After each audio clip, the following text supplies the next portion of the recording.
may nag-chat sa akin at nagtatanong siya, isa siyang magulang at tatago lang natin yung kanyang identity. Sabi niya, "Ma'am, nape-pressure po ako kasi yung isa kong anak ay mapapasok na ng kinder ngayong taong to, tapos hindi siya pa marunong mag-recognize ng letter, hindi pa siya marunong magbasa, samantalang yung kapitbahay namin ay nakakabasa na yung kalaro niya. Ano po bang dapat kong gawin?"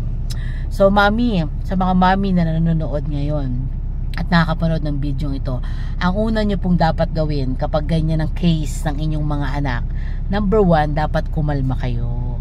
Huwag kayong ma-pressure. Ang lahat po ng mga bata ay mayroong right timing. Ang pagkatuto ng isang bata ay hindi minamadali o pinapuwersa. Ngayon, may mga pagkakataon na may mga bata na delay ang speech or hindi makapagsalita agad ng mga gusto nating ina-expect natin sa kanila. Ang tanong, kinakausap nyo ba ang anak nyo or laging kaharap gadget?